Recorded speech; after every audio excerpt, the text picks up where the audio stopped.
Hello guys, welcome back to the channel. In this one, we're going to be talking about using sleep to sharpen your attention span. I read a really good book a few months ago called Why We Sleep, and in the book it talks you through what processes we go through when we sleep, what benefits there are to sleep. There's not a single benefit of, or not that's been found yet anyway, not a single benefit of not sleeping enough. When people tell you they're fine getting by on 4 hours of sleep, they don't do that every day. They're not focusing as well as they could. So they'll be boasting about it. Yeah, I only get by on 4 hours of sleep. They're just going to feel terrible all the time. I don't know why you'd want to do that. There's not really any benefit to it at all.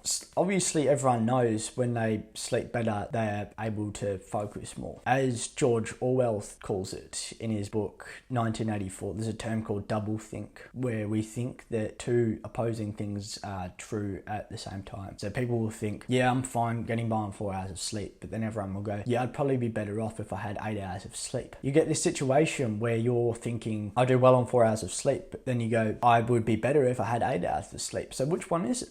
You can't make the decision in your head. A few things to do to get enough sleep: have a consistent bedtime. Don't use screens before bed. I'd say half an hour, ideally an hour. Just read or something before bed. Try and get low lights, because if you can imagine your lights are on full blast before you go to bed, then it's kind of going to be the same as having screens. It's actually been proven to be about half the amount of a screen. Be careful with that one, especially if they're LED lights. Don't consume caffeine in ridiculous quantities before bed. Try and leave it at least 8 hours before bed. If you're going to have caffeine, leave a little bit of time to unwind. So maybe you'd ideally want half an hour of just whatever, but don't work right before bed on your screen, eyes like this, going, yeah man, we're gonna grind this out. You can do that in the morning. Now it's time to calm down for bed, right? Now I'm obviously gonna add this one here. Don't be an absolute dropkick and listen to death metal before bed. Obviously that's not gonna help you sleep. Don't do that, please. Having better sleep will allow you to perform better. It will make you more focused. It's gonna make you a better individual as a whole. But sometimes I've seen a lot of people obsess too much over sleeping, and then they'll end up not sleeping. So it seems a bit counterintuitive. So don't get to the point where you're stressing if you haven't had enough sleep and go, now I can't focus. You're gonna have to learn to focus without sleep as well. That's fine. You're gonna have bad nights of sleep. You're gonna have to realize that you're still gonna do what you need to do. I didn't have the best sleep last night. The dog woke me up. That's the way it is, man. It's player versus player. So if you're competing in the world and there's someone that doesn't care about if they've had a bad sleep or not, then they're gonna outcompete you. Obviously you should aim to have a good sleep. The person who doesn't care versus the person that does care, well, now your situation's changed and it's affected your emotions. It's another thing you've got to do as well. You've got to control the internal, your mind, not the external, the event. As Marcus Aurelius said, you have control of your mind, not outside events. Realize this and you'll find strength. Control your mind all the time. Be a stoic. That's what I constantly tell people. I think it's very good to be a stoic. You should aim to be a stoic most of the time. Now, even the stoics weren't successful at maintaining complete control of their emotions.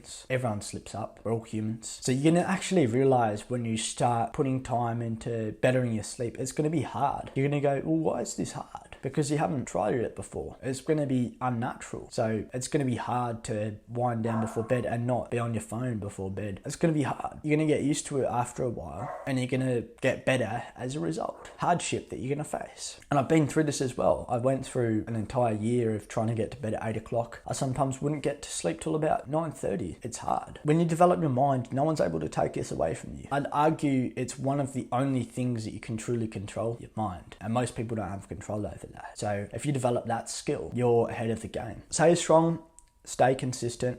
As David Goggins says, stay hard. I hope you've enjoyed this video, and as always, have a good one.